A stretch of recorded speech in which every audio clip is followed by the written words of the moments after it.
mentir. Je suis tellement émue. Bénissons le nom du Seigneur vraiment pour sa présence au milieu de nous. Nous allons continuer dans l'adoration en appelant la servante de Dieu, Bénédicte Bora, qui nous a édifié la semaine dernière sur l'importance de la louange et de l'adoration dans nos vies. Et nous savons que nous serons bénis par cette parole. Moi, je l'ai expérimenté en début de semaine. Quand je suis rentrée après la prédication de dimanche dernier, je traversais une situation difficile où il n'y avait pas de solution. J'avais même déjà dit à mon fils que bon, finalement, il n'y a pas de solution. Ne pense plus à cette situation. Tu ne pourras pas voyager. Et après la prédication, quand je suis rentrée, j'ai recommencé ma manière de prier. J'ai dit au Seigneur, tu es grand. Comme a dit le chant, combien Dieu est grand. Dieu est grand malgré les situations par lesquelles nous passons. Dieu est grand malgré nos problèmes. C'est ça, louer le Seigneur dans nos vies. C'est reconnaître sa grandeur, sa souveraineté, sa puissance, malgré toutes les situations par lesquelles nous passons. Et quand j'ai commencé à prier comme ça, le lendemain, je reçois un coup de fil et la solution a été trouvée au problème par lequel je passais. Je veux vraiment bénir le nom du Seigneur pour ça. Changeons notre manière de louer le Seigneur. Reconnaissons sa grandeur, sa fidélité, sa puissance. Je laisse la place à la servante de Dieu, Bénédicte.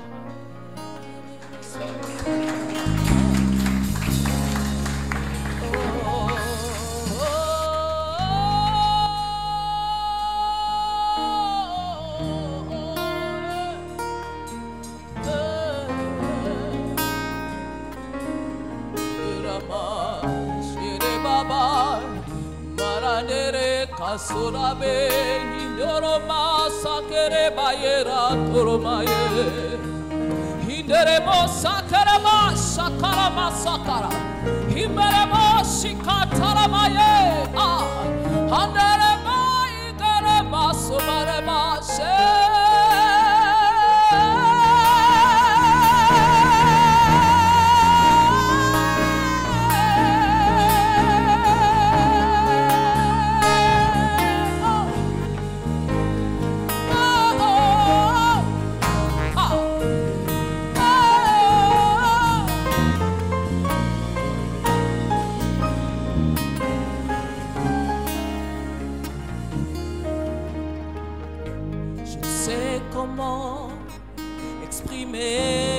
gratitude envers toi qui m'as aimé passionnément. Au milieu de la multitude, tu m'as touché et je sais que tu es vivant. Rien ne pourra me séparer de toi, car je connais la réalité de la foi. Pardonne-moi l'incrédulité, je viens vers toi, car je désire la liberté. Permets-moi de t'exprimer tout mon amour.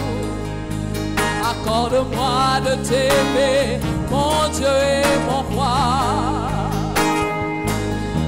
Hey! Permets-moi de t'exprimer tout mon amour. Accorde-moi de t'aimer comme il se doit. Permets-moi, Seigneur, permets-moi, permets-moi de t'exprimer tout mon amour. Accorde-moi de t'aimer, mon Dieu et mon roi. Permets-moi de t'exprimer tout mon amour. Accorde-moi de t'aimer comme il se doit. Je ne sais comment, exprimer ma gratitude envers toi qui m'as aimé passionnément. Même au milieu de la multitude. Au milieu de la multitude. Tu m'as touché. Tu m'as touché. Et je sais que tu es vivant. Rien ne pourra me séparer de toi. Me séparer de toi. Car je connais la réalité de la foi. Seigneur, pardonne-moi l'incrédulité. Pardonne-moi l'incrédulité. Je viens vers toi, car je désire la liberté.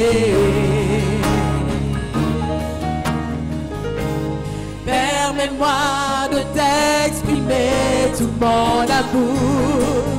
Accorde-moi de t'aimer, mon Dieu et mon roi. Permets-moi de t'exprimer tout mon amour. Accorde-moi de t'aimer comme il se doit. Permets-moi de t'exprimer tout mon amour. Accorde-moi de t'aimer, mon Dieu et mon roi. Permets-moi de t'exprimer tout mon amour. Accorde-moi de t'aimer comme il se doit.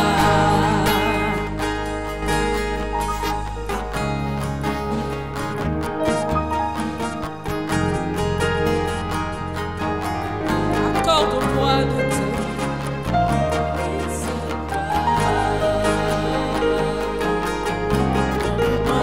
t'aimer comme il se doit. Accorde-moi de t'aimer comme il se doit. Seigneur, accorde-moi de t'aimer comme ça.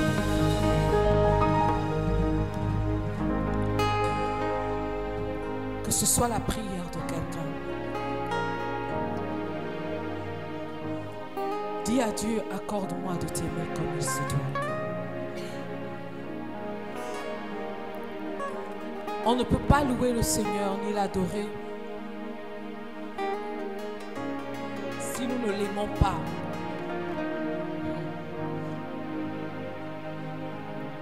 Tu ne peux pas louer, adorer quelqu'un que tu n'aimes pas.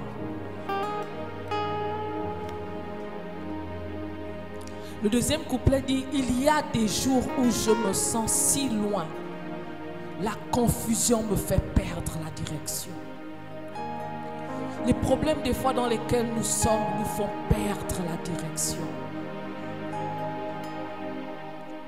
Après il dit, mais soudain j'entends l'écho de ta voix. L'appel divin qui me ramène à la maison. Est-ce que tu entends l'écho de la voix de Dieu?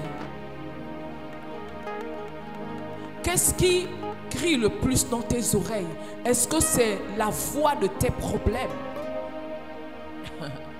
Est-ce que c'est plus la voix de tes soucis? La voix de tes préoccupations? La voix de « Oh, je vais me marier quand? Je vais enfanter quand? J'aurai l'argent quand? J'aurai la promotion quand? Quand est-ce qu'on va aussi voir que je suis quelqu'un » Est-ce que c'est cette voix-là dont tu entends le plus l'écho? Il y a des jours où je me sens si loin. La confusion me fait perdre la direction. Mais la direction de quoi? Jésus, par son sacrifice, a frayé un chemin. Voyez-vous, avant, c'était juste les sacrificateurs qui avaient le droit d'aller au-delà du voile. Mais Jésus, par son sacrifice, a frayé le chemin. Il t'a donné une direction. Tu as perdu la direction de quoi? Beaucoup parmi nous, nous venons à l'église depuis 1802, mais nous avons perdu la direction depuis longtemps. Nous avons perdu Jésus depuis longtemps. En fait, tout ce qu'il nous reste, c'est juste le vêtement de chrétien. Beaucoup, nous avons perdu Jésus depuis longtemps. Beaucoup de nos assemblées, Jésus est sorti depuis longtemps. Tu as perdu la direction de quoi?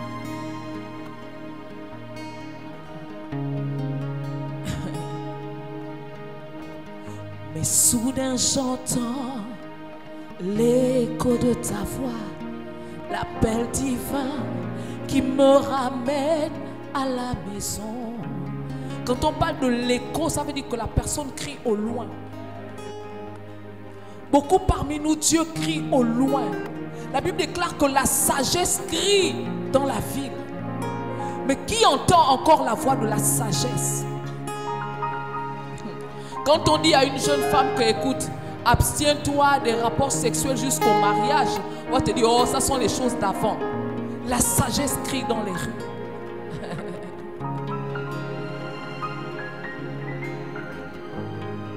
Dieu crie au loin.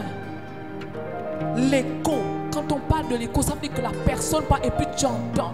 Des fois, Dieu crie à nos oreilles, mais nous n'entendons rien. L'appel divin qui me ramène à la maison. Je dis souvent que je rends grâce à Dieu pour Covid, parce que Covid est venu révéler la valeur, on va dire la profondeur, la grandeur, le degré de maturité spirituelle de beaucoup parmi nous.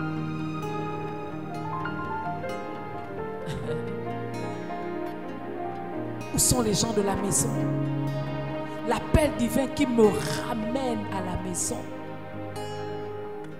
Quelle est la voix que tu entends? La voix de la fatigue? C'est dimanche aujourd'hui, repose-toi en entendant lundi, mardi, mercredi, jeudi, vendredi, des fois samedi, tu te lèves, tu vas au travail, mais comme c'est dimanche, non, tu entends la voix de repose-toi et tu te reposes. Voyez-vous, nous sommes arrivés à un stade où beaucoup parmi nous, en fait, lorsque nous sommes en milieu, pourquoi est-ce que beaucoup parmi vous, vous avez peur de vous mélanger aux païens? Pourquoi vous avez peur des fois d'être avec les gouvernants, avec les gens? Parce que vous savez que vous n'êtes pas assez assis. C'est pourquoi vous avez peur d'eux. Beaucoup parmi nous, lorsque nous sommes au milieu de ces personnes, en fait, nous sommes confondus. Un fils de la lumière ne doit pas être confondu au fils des autres. Il doit y avoir une différence. Permets-moi de t'exprimer tout mon amour.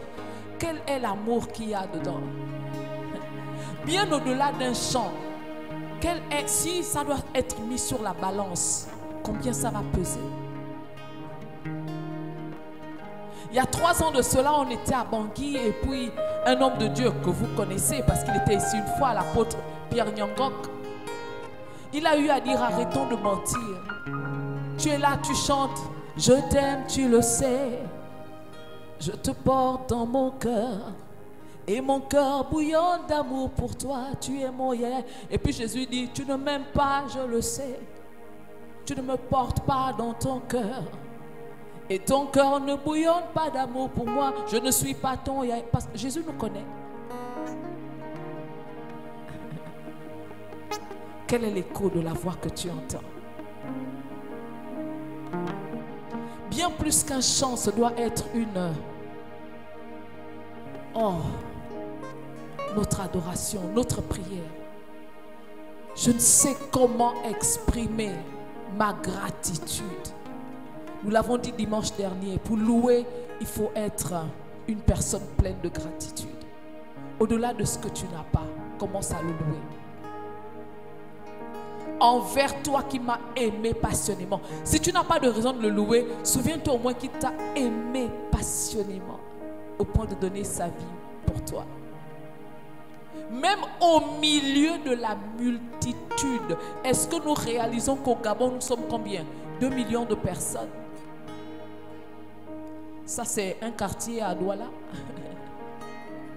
Mais est-ce que nous réalisons qu'il y a des personnes qui sont mortes ce matin? Est-ce que nous réalisons qu'il y a des personnes qui sont même plus saintes que nous, qui sont certainement à l'hôpital? Mais nous sommes là, ne fût-ce qu'à cause de ça.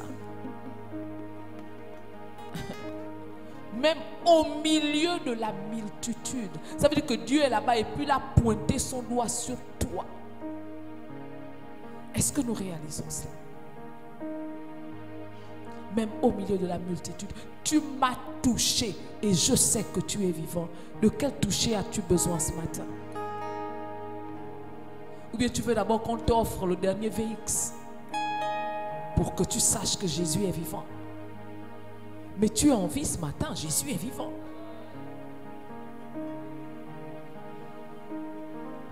Je ne sais comment exprimer ma gratitude envers toi qui m'as aimé passionnément. Même au milieu de la multitude, tu m'as touché et je sais que tu es vivant.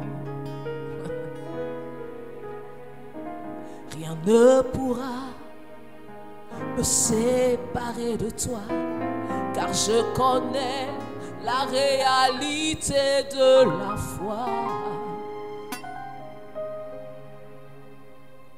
Pardonne-moi l'incrédulité, je viens vers toi car je désire la liberté. Combien est-ce que nous avons été incrédules des fois par rapport aux promesses de Dieu? Voyez-vous, moi il y a des promesses que j'attends toujours jusqu'à aujourd'hui. Mais j'ai dit à Dieu que Seigneur, regarde, tu dis dans ta parole que tu n'es pas un homme pour mentir, ni le fils d'un homme pour te repentir. Donc, même si tu veux apprendre à mentir, si tu veux commencer, cherche quelqu'un d'autre, pas moi. Tu ne vas pas venir faire l'exercice de mensonge avec moi.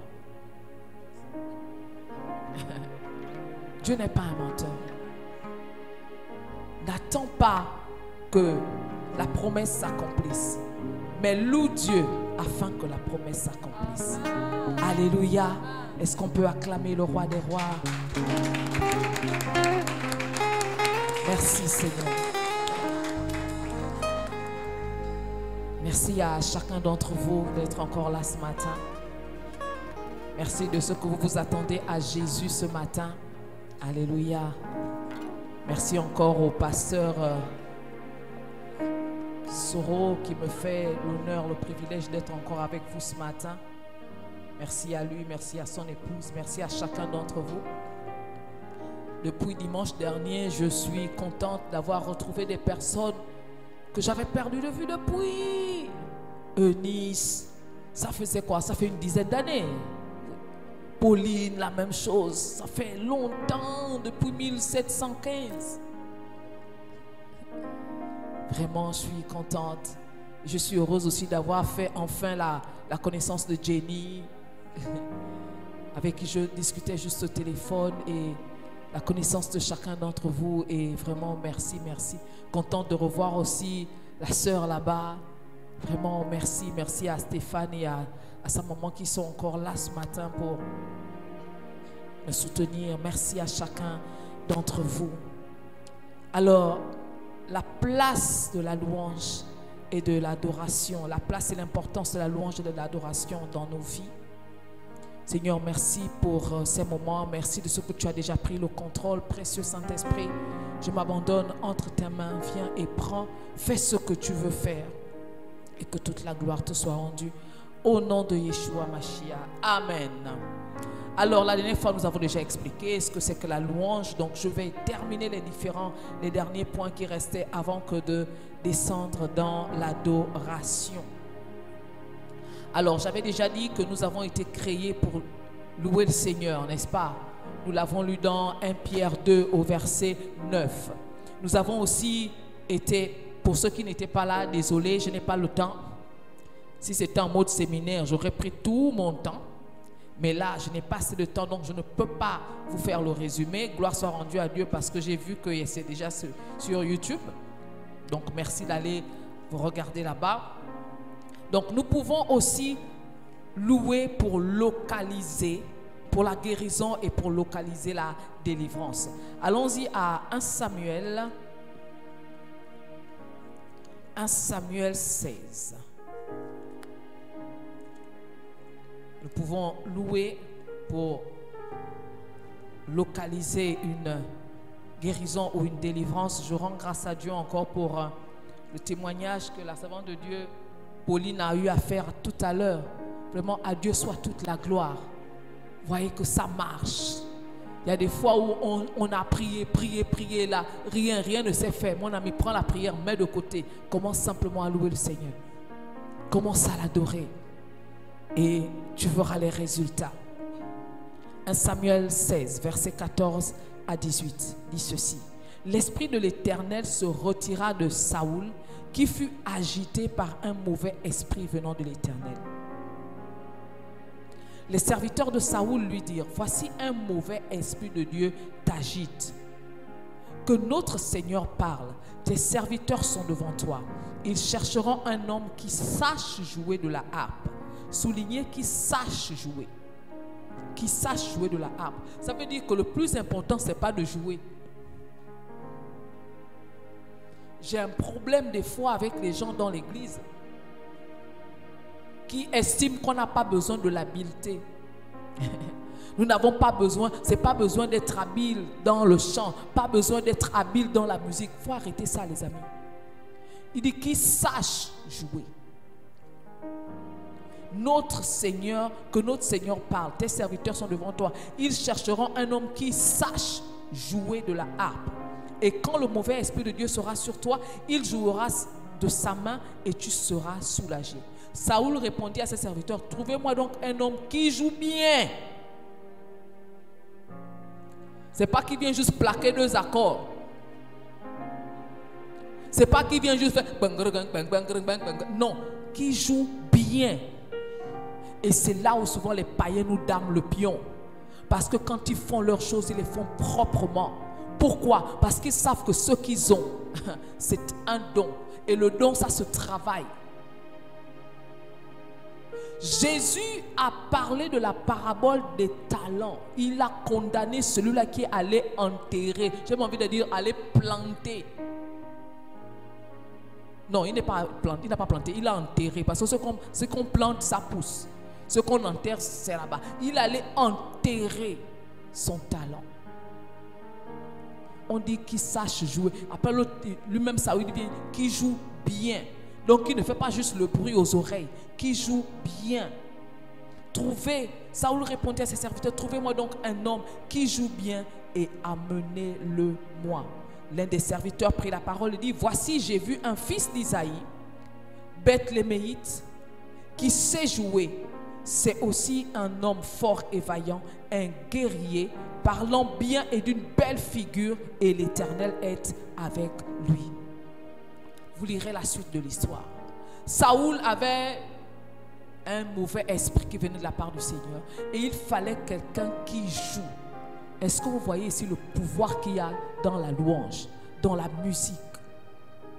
La musique a un pouvoir. Je ne vais pas vous le développer ici parce que ça, à Yada School, j'enseigne ça au niveau 3, le pouvoir de la musique. Donc, il fallait de la musique.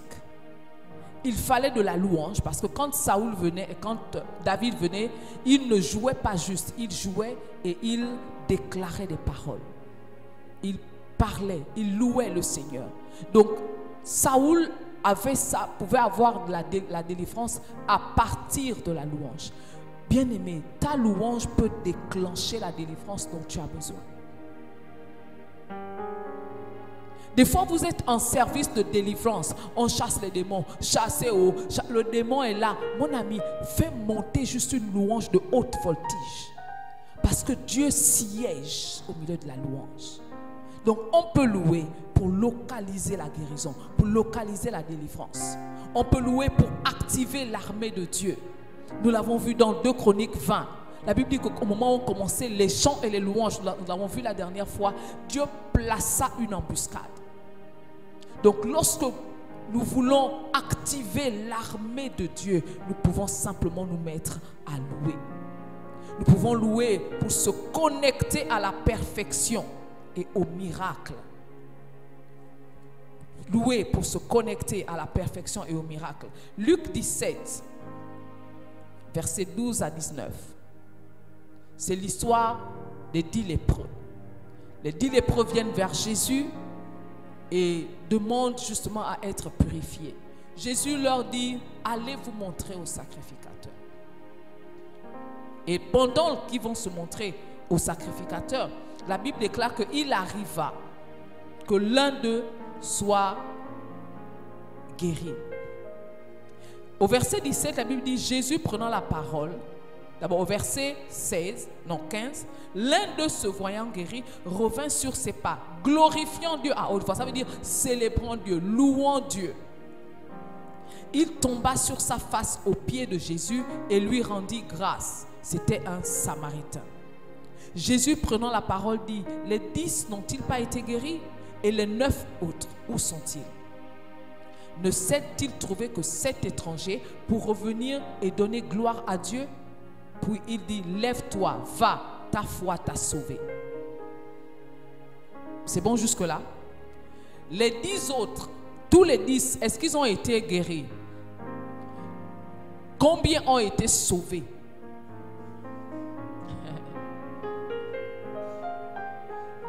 Ont été guéris, un seul sauvé. Pourquoi? Parce qu'il a su rendre l'honneur à Dieu. Il a su louer le Seigneur. Il a su le glorifier. Donc mon ami, ne t'arrête pas au bien que tu peux avoir. Ne t'arrête pas à la guérison parce que tu peux être délivré, mais aller quand même en enfer. Tu peux être guéri d'une maladie chronique, mais aller quand même en enfer. Ça veut dire que Jésus vient, il te guérit de la maladie chronique, il te guérit de je ne sais, mais tu vas quand même en enfer parce que la guérison n'est pas égale au salut. Tous les 10 ont été guéris, mais un seul a été sauvé. Ça veut dire que ta louange peut t'emmener à la perfection. Parce que dites-moi, qu'est-ce qu'il y a de plus parfait que le salut? Il n'y a rien de plus parfait que le salut. Il y a des chansons que je trouve un peu, comme disait l'évêque Ondoa, stupides. Mais je comprends un peu la pensée, l'idée, l'esprit. L'esprit dans lequel ces gens-là ont composé ça. Méprisez-moi sur la terre. Ma patrie est là-haut, là-bas. Bon, moi je refuse qu'on me méprise sur la terre. Non, voilà, non. Mais certainement c'était avec l'esprit de bon, c'est pas grave ici, même si, mais au ciel là-bas, c'était dans cet esprit-là. Donc tu peux avoir des choses, tu peux être guéri, tu peux être délivré, comme Marie de Magdala qui avait 7 démons, l'autre qui avait toute la légion, mais quand même aller en enfer. Les lépreux ont été purifiés de leur lèpre, mais ils n'ont pas eu accès au salut. Pour toujours avoir Dieu, on peut louer le Seigneur pour toujours avoir Dieu avec nous. Avoir Dieu de notre côté. Avoir Dieu et être toujours dans sa présence. Parce que la personne qui loue le Seigneur est toujours dans sa présence. Je n'ai pas dit la personne qui chante les chants de louange. Je dis la personne qui loue le Seigneur, parce que nous avons vu dimanche dernier qu'on peut chanter des chants de louange pendant 2 heures de temps. On n'a pas loué. Nous allons dans le camp ennemi, bang, bang, bang, bang, bang, pour arracher ce que le diable... Bon, tu fais même quoi avec le diable a volé, il a vomi dessus, et puis tu reprends. Il est sous nos pieds. C'est pas une louange. Venez louer Jésus. Alléluia, venez. C'est pas une louange. Excusez-moi pour le choc. Tailler, briser, lier. C'est pas une louange. Ça veut dire qu'on peut aligner ça comme ça là, pendant 2 heures de temps.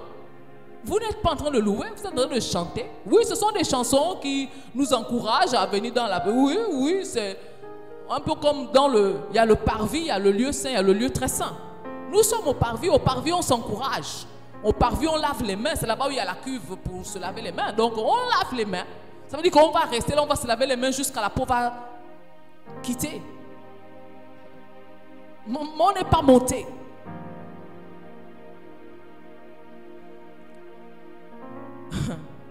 Les amis, lorsque à cause des problèmes, des difficultés, Ou même à cause de, c'est quand même moi, je suis trop. Lorsque vous refusez de louer le Seigneur, vous tombez en disgrâce. Lorsque, à cause de tes problèmes, tes difficultés, tes soucis, tes problèmes, parce que des fois quand les problèmes sont dépassés, c'est plus problème, c'est déjà problème. Quand toutes ces choses t'empêchent de louer le Seigneur, tu attires la disgrâce dans ta vie. Bénédicte, qu'est-ce que tu racontes? Je raconte ceci. Malachie 2. Au moins, on va accuser la Bible, on ne va pas accuser Bénédicte. Malachie 2, versets 1 à 3. Je veux que tout le monde soit là. Au moins, on va lire, au moins, on verra que je n'ai pas inventé. Nous nous exposons à la disgrâce. Malachie 2, tout le monde y est. Verset 1 à 3 dit ceci. Maintenant à vous cet ordre sacrificateur. Il a fait de nous un royaume de... Si vous n'écoutez pas, si vous ne prenez pas à cœur de donner gloire à mon nom, dit l'Éternel des armées, j'enverrai parmi vous la malédiction et je maudirai vos bénédictions. Oui, je les maudirai parce que vous ne l'avez pas à cœur. Voici, je détruirai vos semences et je vous jetterai des excréments au visage, les excréments des victimes que vous sacrifiez, et on vous emportera avec eux.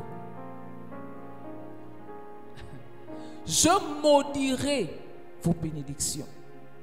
Si vous n'avez pas à cœur, si vous ne prenez pas à cœur de donner gloire à mon nom, autrement dit de me louer, de me célébrer, qu'importe les circonstances, vous ne donnez pas gloire à mon nom. Il y a des problèmes, des fois tu ne donnes pas gloire. Seigneur, à toi soit la gloire.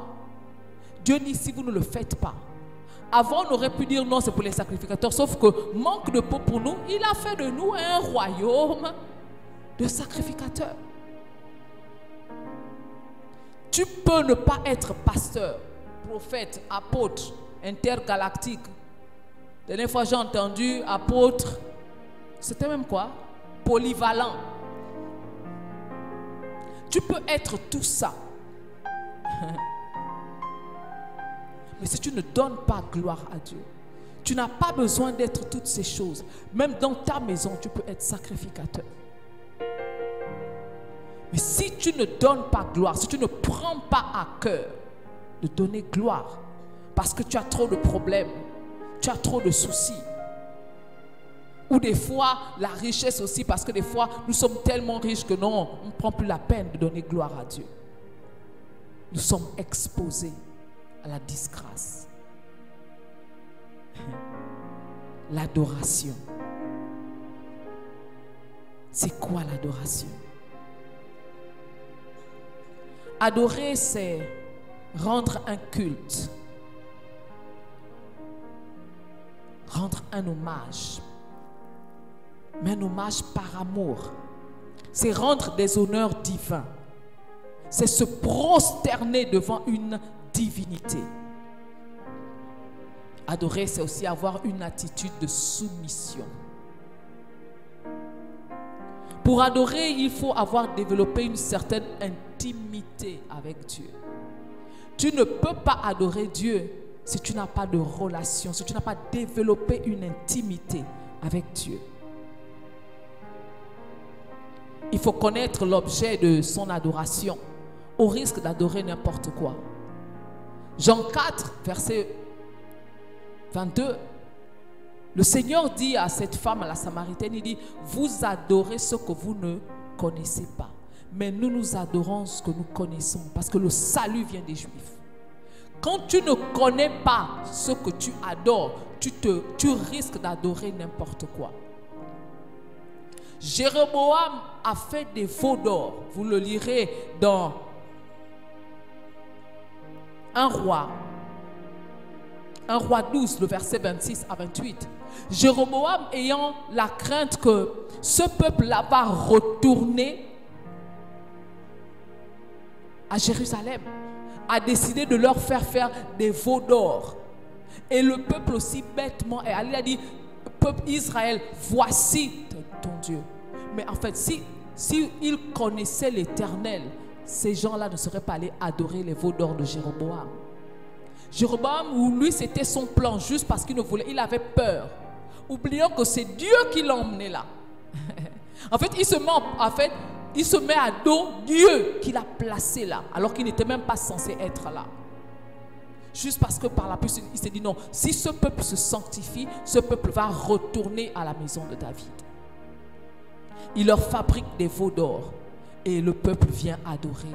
Mais quand tu connais le Dieu que tu adores, tu ne vas pas adorer un morceau de bois. Tu ne vas pas adorer un veau d'or. La même chose avec le peuple dans le désert lorsque Moïse était allé. Ils ont dit à Aaron, fabrique-nous Moïse, là on ne sait pas où il est. Mais peuple, c'est le même Dieu là, c'était un Dieu invisible qui vous a conduit dans le désert. Pourquoi vous voulez maintenant quelque chose, une forme pour adorer? Et Moïse leur a fait, Aaron autant pour moi, leur a fait un veau d'or à partir des bijoux qu'ils avaient. Regardez un peu comment l'être humain des fois peut être insensé. Tu prends tes bijoux, tu prends ce que tu as, tu donnes à quelqu'un et tu dis fabrique-nous un Dieu avec ça. Tu vas en brousse, tu coupes le bois, tu le tailles, tu le ponces et puis tu mets là, tu dis voici, ça ce sont nos dieux. Quand tu ne connais pas le Dieu que tu adores, tu vas te remettre à adorer n'importe quoi. Il y a des fois où quand vous rentrez en retraite, souvent il y a des hommes de Dieu qui disent que le premier esprit que vous croisez pendant les temps de retraite ou même des fois les temps de jeûne, ce n'est pas forcément toujours le Saint-Esprit. Bénite, qu'est-ce que tu racontes? Je raconte que quand Jésus sort des eaux, la Bible nous dit qu'il était rempli du Saint-Esprit. Il va au désert, Satan est là-bas, Satan l'attend. La meilleure, c'est que c'est le Saint-Esprit qui a conduit Jésus. Ce n'est pas Satan. C'est le Saint-Esprit qui a conduit Jésus dans le désert afin d'être tenté. Et donc Satan l'attendait là-bas. Jésus est rempli du Saint-Esprit. Satan l'attend quand même. Quand tu ne connais pas le Dieu que tu adores, la première personne qui viendra te chuchoter des choses à l'oreille, tu vas penser que c'est Dieu. La première image, la Bible nous dit qu'il se déguise en ange de lumière. Une fois lors de mes retraites, j'ai eu un songe, c'était à Port-Gentil, où j'avais vu un bel homme arriver. Il était basané, avec une mèche pendante là, les cheveux bien tirés, une mèche pendante, mais vraiment d'une beauté impressionnante. Il vient me raconter des bêtises. Je dis que ben, Satan, je sais que c'est toi. En fait, c'était tellement clair dans mon esprit. Mais vous voyez le genre d'homme où quand tu le vois, tu dis ouais, Dieu a fait haut. Alors que, parce qu'il était d'abord venu par une forme pour me faire peur. Je n'ai pas eu peur. Parce que moi, quand tu veux me faire peur, c'est là où je pète le câble. Je n'ai pas eu peur. Et là, il est venu en mode séduction pour me séduire.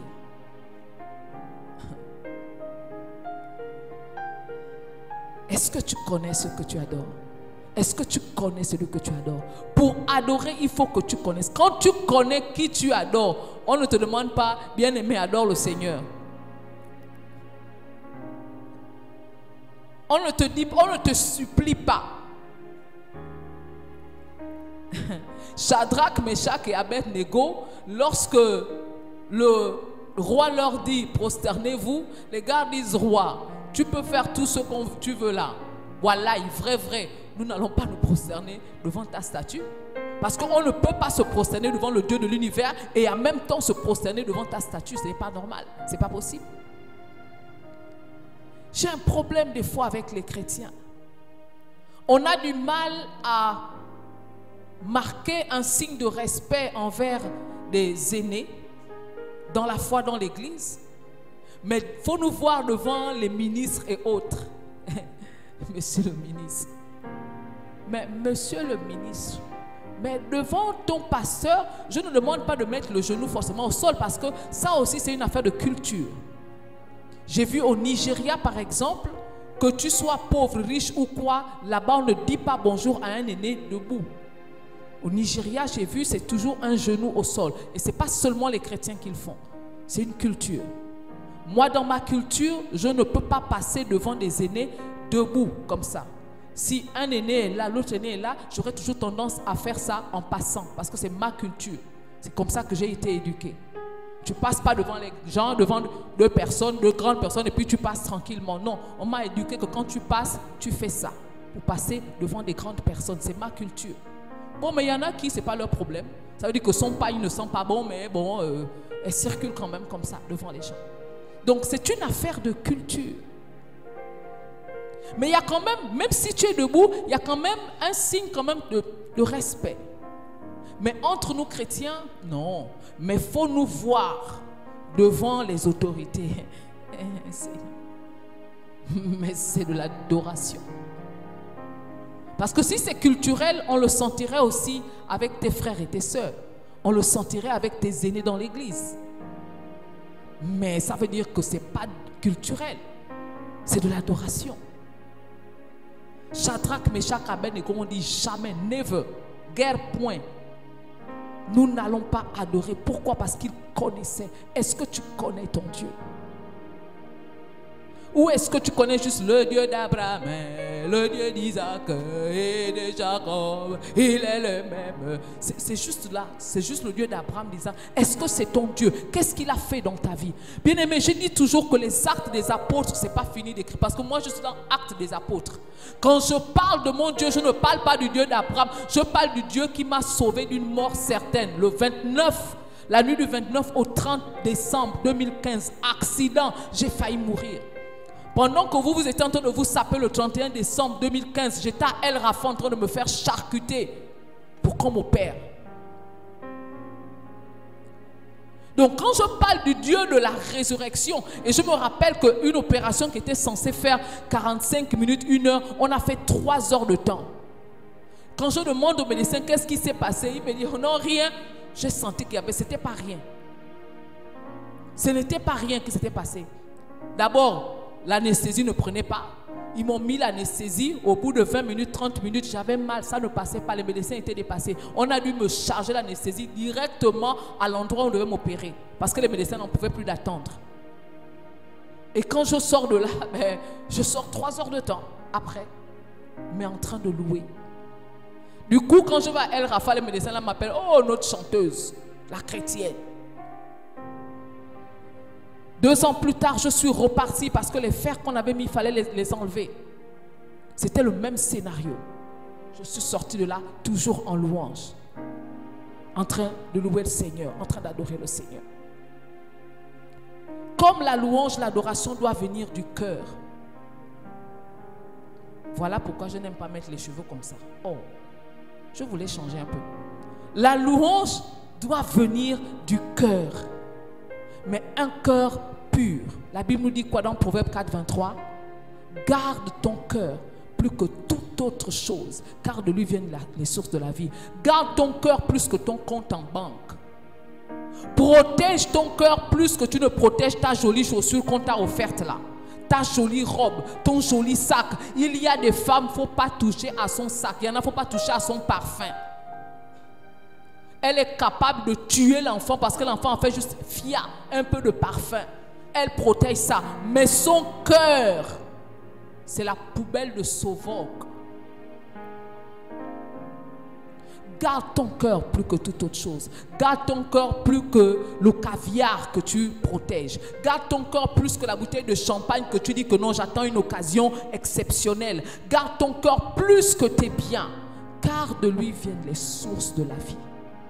Qu'est-ce qu'il y a dans ton cœur? Qu'est-ce que tu laisses entrer dans ton cœur? Je dis souvent que moi, mon cœur, mes oreilles ne sont pas des poubelles. Nous sommes là, tout ce qu'on entend, on prend. Oh, Eunice, tu as entendu ce qu'on a dit sur toi, hein? On a dit quoi? Mais on a dit quoi? Est-ce que c'est nécessaire? Garde ton cœur, parce que c'est de là que vient la véritable adoration. Les amis, si vous voulez aller dans une source pour aller puiser de l'eau, et puis moi, orageux, viens, je jette les cailloux dans la source, qu'est-ce que ça va vous faire? Répondez-moi, ça va vous faire quoi? Vous allez sourire. Vous serez fâché. Mais c'est la même chose que nous faisons. Dieu veut venir dans nos cœurs afin que les sources soient paisibles et que quelqu'un puisse être abreuvé. Mais nous, on jette les cailloux dedans. La source est brouillée.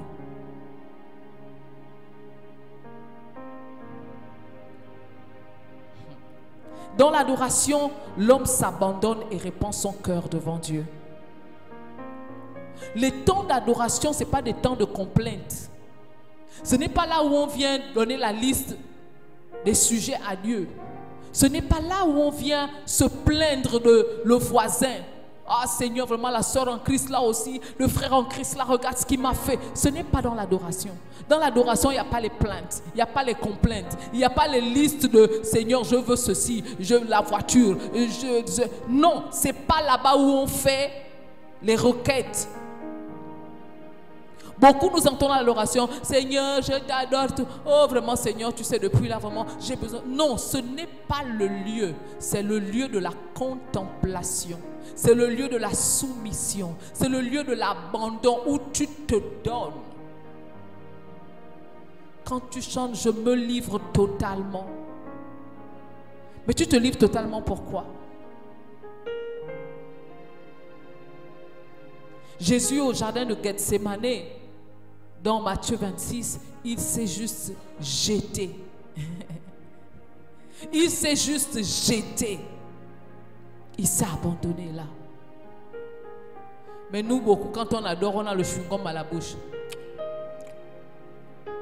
Seigneur, je t'adore. Tu as le chewing-gum. Tu ne peux pas être en train d'adorer et regarder en même temps à gauche, à droite. En train de vérifier, est-ce que il y a du monde dans la salle? Est-ce que la fille que je guette là est déjà là? Est-ce que le gars que je guette là est déjà là? Dans l'adoration, on se sacrifie, on se soumet. Genèse 22, verset 5. On sacrifie et on se sacrifie. Qu'est-ce que tu sacrifies dans la présence de Dieu? Abraham, on lui a demandé de sacrifier son Isaac. Qu'est-ce que tu sacrifies? Beaucoup parmi nous ont dit, bon vraiment je suis dans les temps d'adoration, mais il y a le téléphone qui sonne et puis on décroche. Quand tu prends des temps d'adoration, prends ton téléphone, mets-le loin, éteins-le, mets-le loin. Quelqu'un va me dire, oui, est-ce que ça a de la place, de l'importance dans nos vies? L'adoration nous aide à nous rapprocher de Dieu. Dans l'adoration, nous développons notre communion, notre intimité avec Dieu. L'adoration nous donne accès au cœur de Dieu. La louange, nous rentrons dans la présence de Dieu. Mais tu peux être dans ma présence sans avoir accès à mon cœur.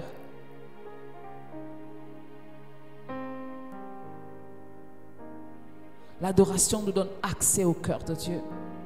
Dans l'adoration, Dieu nous communique sa divinité. Il nous communique sa nature. Il nous communique sa gloire. Une personne qui est dans l'adoration à la nature de Dieu.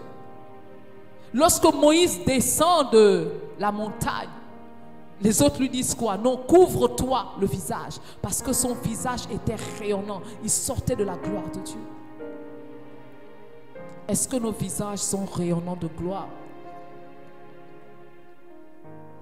Quand nous sommes dans la présence de Dieu, Dieu nous communique sa nature. Souvent, les personnes qui sont mariées depuis longtemps, des fois, on a l'impression qu'ils deviennent frères et sœurs, qui se ressemblent. Et on dit souvent qu'ils s'assemblent. Mais si on ne ressemble pas à Jésus, est-ce à dire qu'on ne s'assemble pas avec Jésus ou à Jésus? Les 3 compagnons de Daniel dans la fournaise ardente, rien ne pouvait leur arriver parce que Jésus était avec eux. Leur vêtement n'a pas brûlé parce que Jésus leur a communiqué sa nature. Le feu ne brûle pas le feu. Le feu ne brûle pas le feu. L'adoration nous connecte au monde du surnaturel, de la divinité et du possible de Dieu.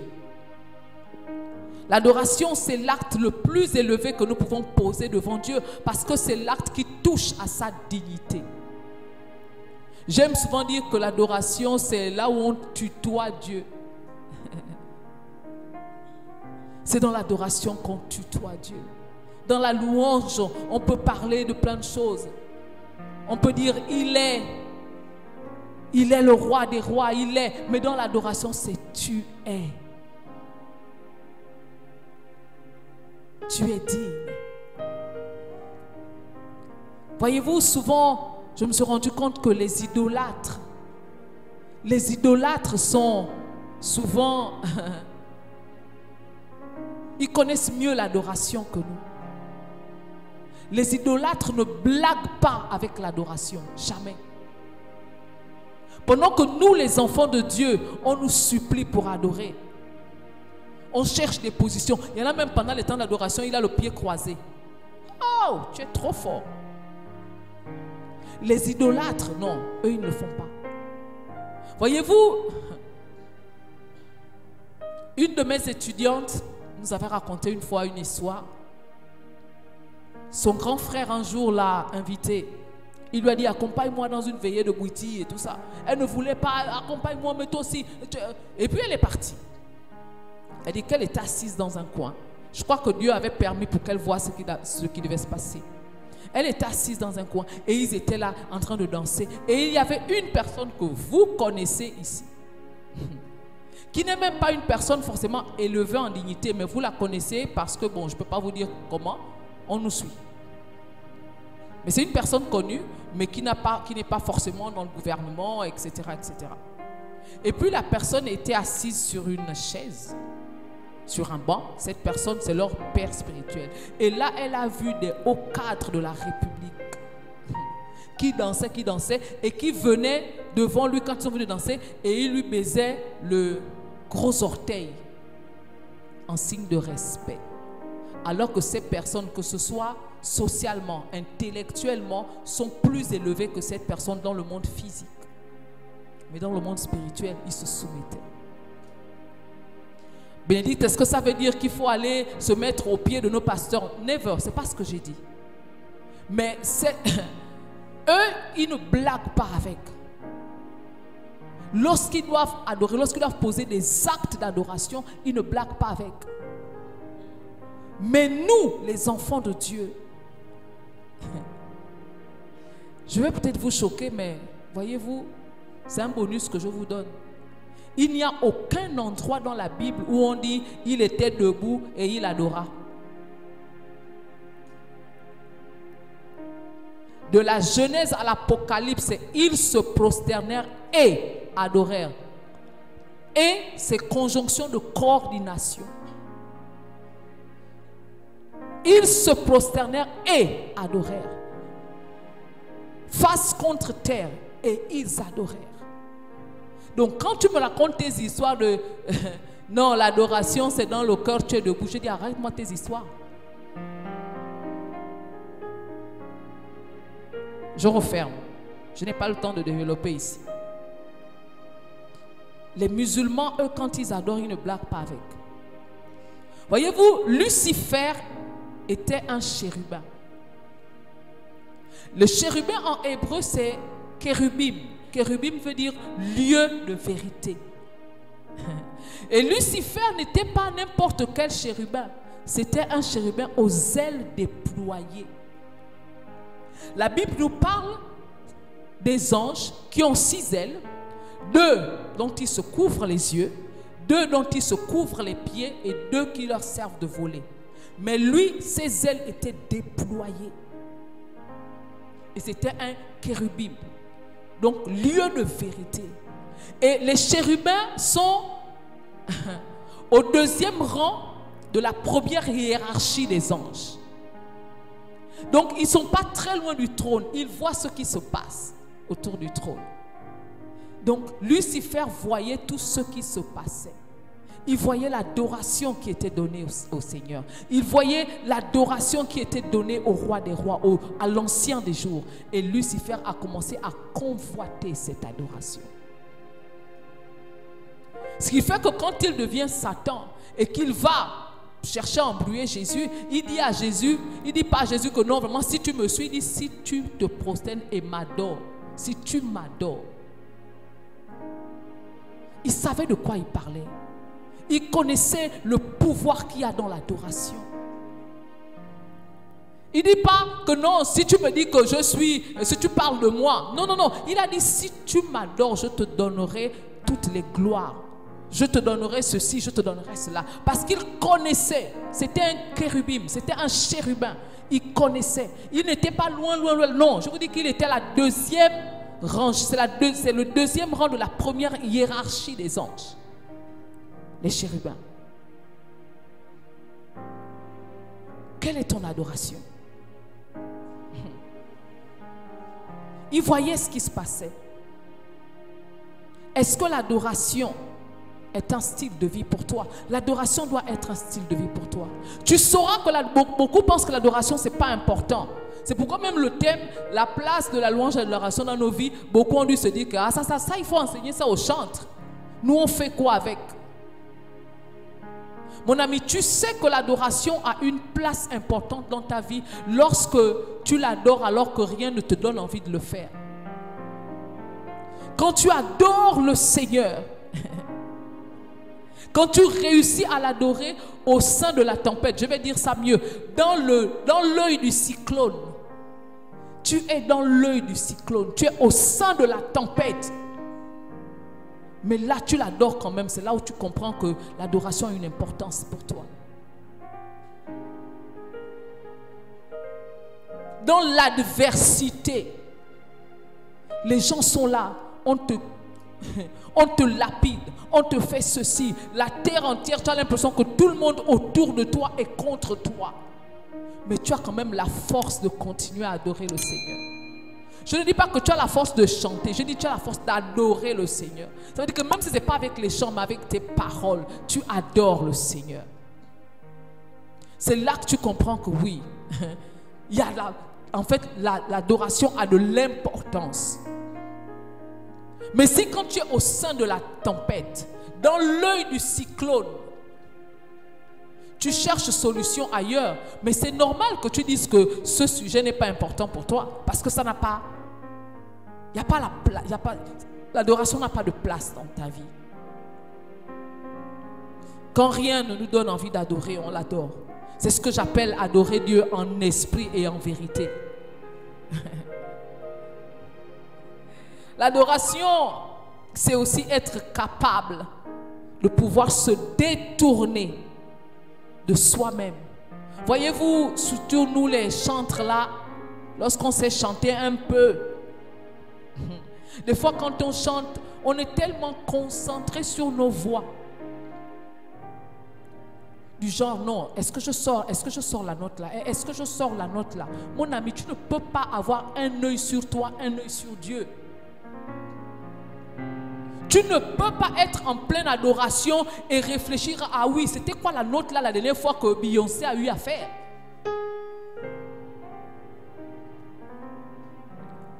Un de mes pianistes, il est prof de musique. Et souvent, quand il joue, une fois on était en train de préparer des hôtels d'adoration, on faisait un peu le tour de certaines églises il y a des années. Et puis monsieur est là, il joue avec des accords enrichis. Je l'ai calmé, je lui ai dit, papa, stop.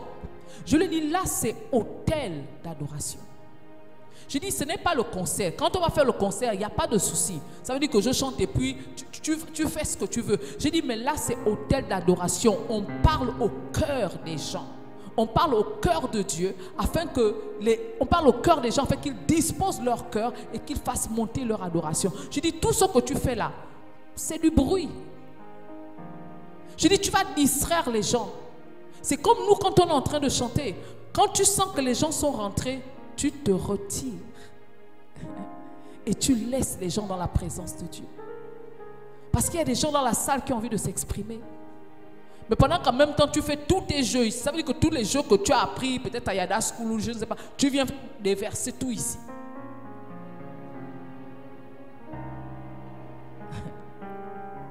Tu dois te détourner de tes dons.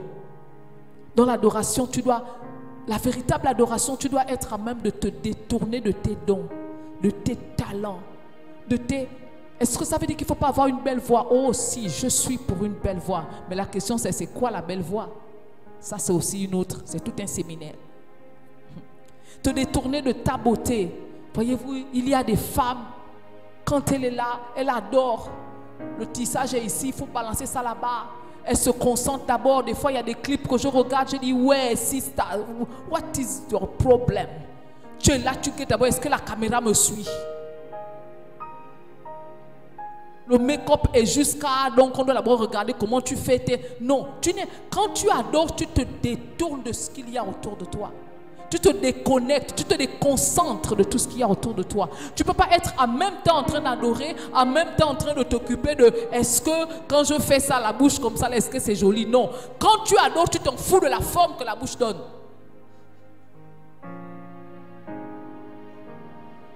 Même si ça va sur le côté, ce n'est pas ton problème. Tu es en train d'adorer. Tu t'en fous de la cherté de tes vêtements.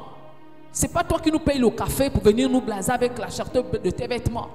Beaucoup parmi nous n'arrivons pas à nous prosterner parce que notre robe est tellement chère. Je suis habillée en blanc, mais je vais me salir.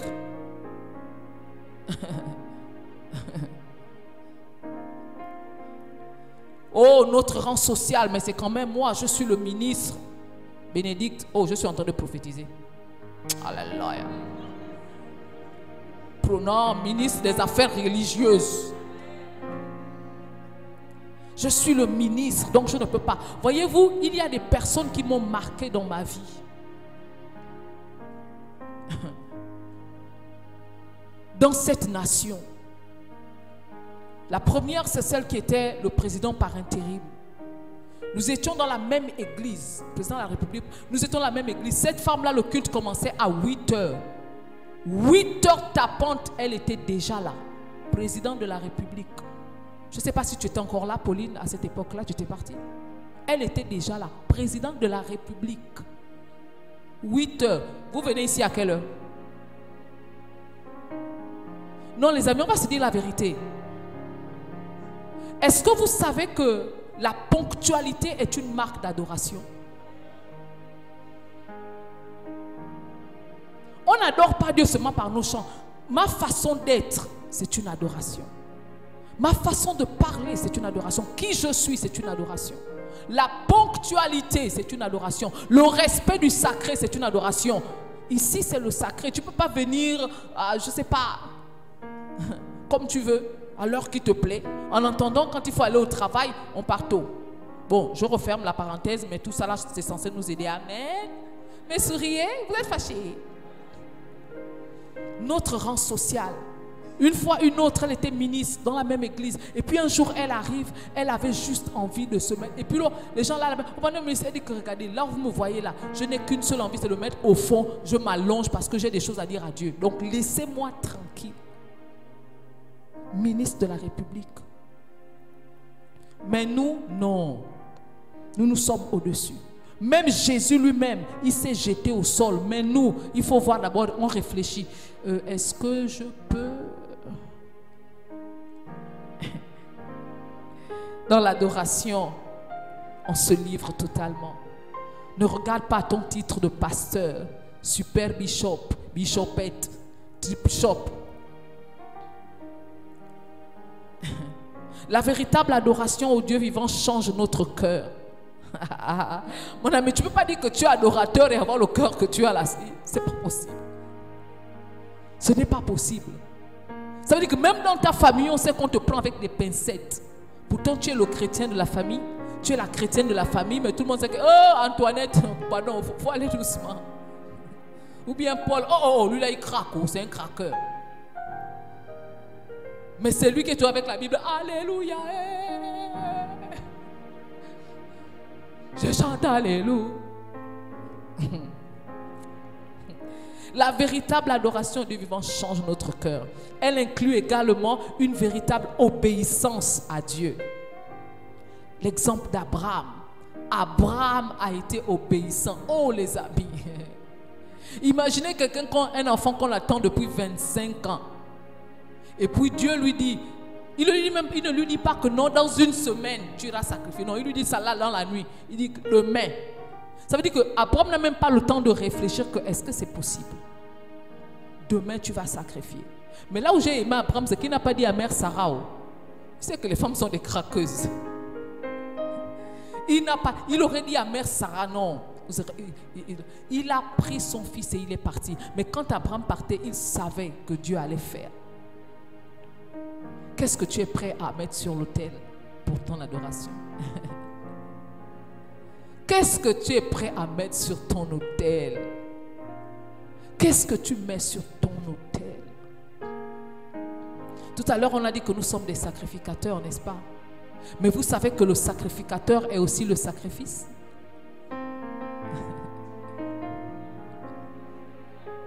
Le sacrificateur, tu ne peux pas être sacrificateur sans être le sacrifice.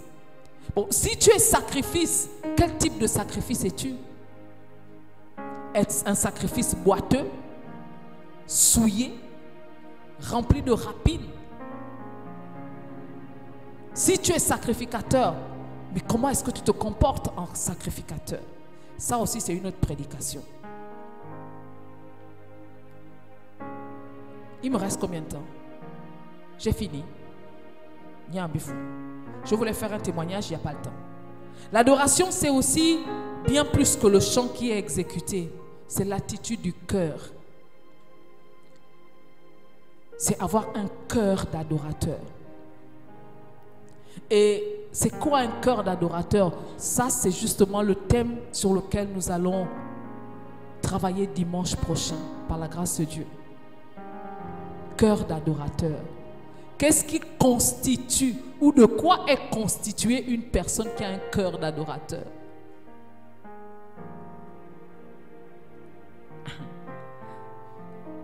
C'est celui qui pratique l'adoration. L'adorateur ou celui qui pratique l'adoration est comme un mérou. Vous connaissez le poisson qu'on appelle le mérou? Qui connaît le mérou? Le mérou, il naît à un endroit.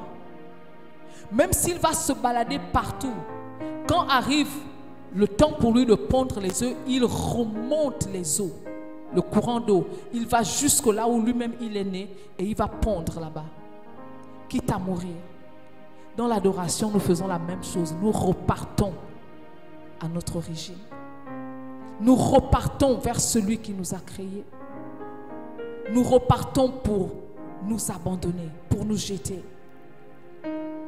Avoir une vie d'adoration est très importante car elle nous ramène à notre origine, à Dieu.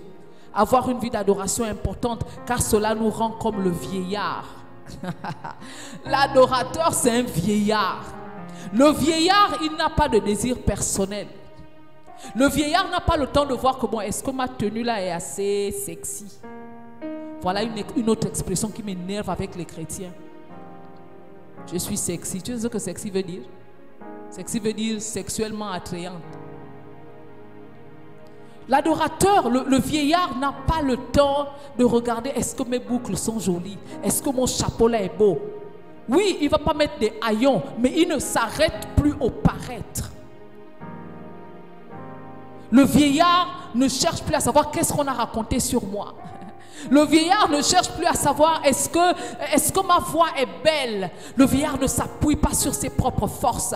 Le vieillard ne s'appuie pas sur ses capacités. Il sait qu'il est vieillard. Il s'appuie sur quelqu'un pour l'emmener. Et l'adorateur s'appuie sur le Saint-Esprit. L'adorateur s'appuie sur Dieu pour l'emmener là où il doit aller.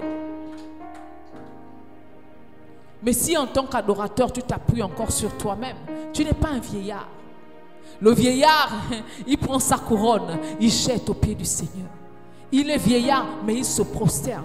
La Bible nous dit qu'Abraham était assis et il a vu 3 personnes passer. Quand on fait des études dessus, on apprend qu'Abraham venait de se faire circoncire. Et il est en train de guérir de sa circoncision. Et là, il voit 3 personnes passer. Abraham est vieux. La Bible dit qu'Abraham courut. Un vieillard qui court. Un vieux qui court. Et il se prosterna. Imaginez la douleur de la circoncision. Je ne suis pas homme, mais les hommes sont là. La douleur de la circoncision. Et tu cours. Après avoir couru, tu te prosternes à genoux. Peut-être même couché. Le vieillard, il s'en fout de la gloire qu'il a. Il la prend même, cette gloire. Il dit, oh, mais cette gloire, sans toi, je ne l'aurais pas, Seigneur. Il la prend et il la jette aux pieds de celui qui lui a donné la gloire. Que fais-tu de tes dons, de tes talents? Tu as peut-être la capacité de bien jouer, de bien parler. Tu es peut-être directeur de ceci, directeur de cela. Mais ces choses-là, toi, c'est ta couronne, c'est ce que tu mets sur ta tête. Et tu dis que tu es un adorateur alors que tu n'es pas capable de les prendre, de les déposer au pied du trône. Le vieillard ne s'attarde pas sur ce qu'il va manger demain. Le vieillard sait que la seule boussole qu'il a, c'est l'Éternel. Alors il se connecte à cette boussole. Un adorateur, c'est un vieillard.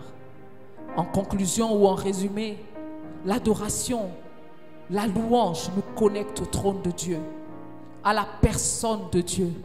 Elle change notre nature charnelle en nature spirituelle. La louange, celui qui a une vie de louange ou d'adorateur, une vie de louange ou d'adoration, n'est plus comme tout le monde. Ce n'est pas monsieur tout le monde. Même quand il arrive quelque part, quelque chose se passe. Parce que même quand il est passé, il y a un sillage qui montre qu'il est passé par là.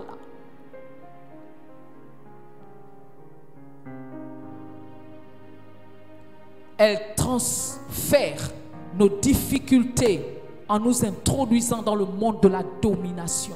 Celui qui loue, celui qui adore Dieu a la domination. Il a la prédominance sur les autres.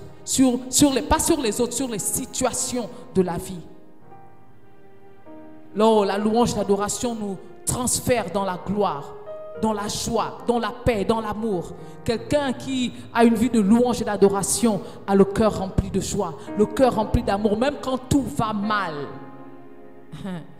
La véritable louange, la véritable adoration se fait quand tu n'as aucune raison de louer Dieu, aucune raison de le célébrer, aucune raison de le magnifier. Tu es dans les problèmes, mais tu dis quand même que, oh Seigneur, qui parmi les dieux est comparable à toi? Les situations de la vie te disent que oh, toi aussi arrête, tu ne vois pas ce par quoi tu passes. Tu dis, tu continues comme Bartimée. Bartimée, les autres lui disaient, arrête de crier, tu fais le bruit. Il a continué, fils de David, aie pitié de moi. Pourquoi tu laisses les difficultés de la vie te faire peur, te faire taire? Et tu ouvres tes oreilles pour entendre la voix des difficultés de la vie. La véritable louange, adoration, elle fait fi de tout ce qui peut être la source de notre fierté personnelle. J'ai une belle voix. Je joue bien, je suis le DG, je suis la secrétaire particulière, je suis un homme d'affaires. Quelqu'un qui a une vie de louange, d'adoration, quand tu rentres dans ces moments-là, tu prends tout ça, tu déposes à côté. Papa, ce n'est pas le DG qui est là, ce n'est pas le ministre, ce n'est pas le président, ce n'est pas le roi, mais c'est le fils, c'est la fille, Père, qui est devant toi. La louange et l'adoration ont une place prépondérante dans la vie d'un chrétien. Car c'est la raison pour laquelle le Seigneur nous a rachetés. Il nous a rachetés pour publier ses louanges. Si chacun remplissait sa vie de louange, si chacun se rapprochait et rapprochait son cœur au cœur de Dieu dans l'adoration, je suis sûr que les gens autour de nous seraient de plus en plus impactés.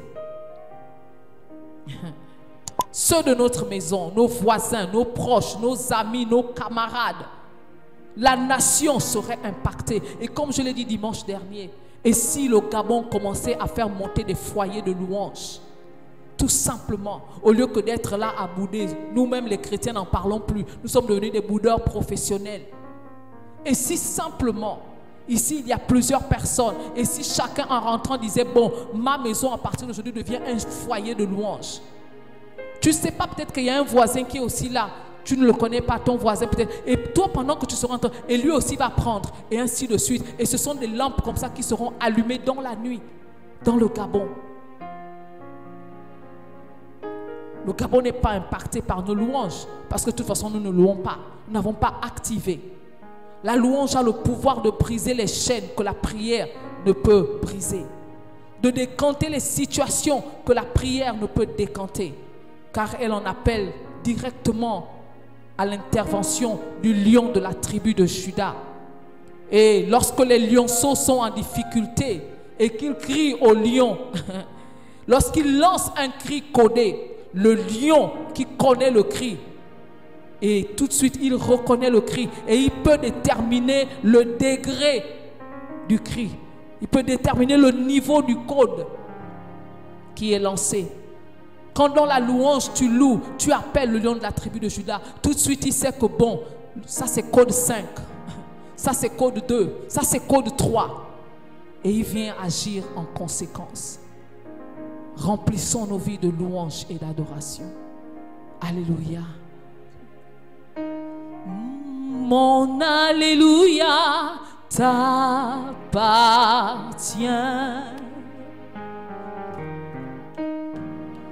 Mon alléluia t'appartient. Disons mon alléluia. Mon alléluia t'appartient. Mon alléluia t'appartient. Lord, I worship you. I worship you. Lord, I worship you. I worship you. For your name is holy. Holy.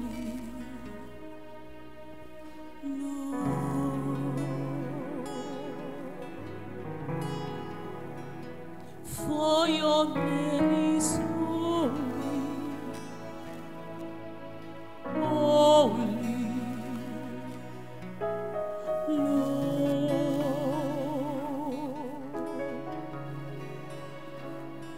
Seigneur, je t'adore.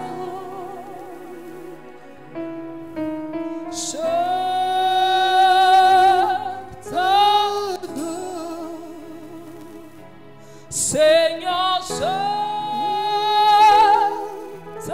t'adore.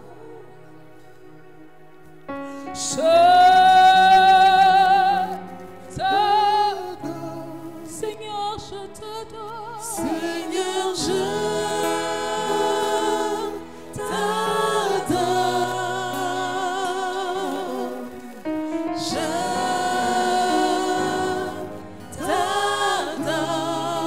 Seigneur, je t'adore. Seigneur, je t'adore. Je jette ma couronne à tes pieds. Je t'adore. Seigneur, je t'adore. Seigneur, je t'adore. Toi le roi des rois.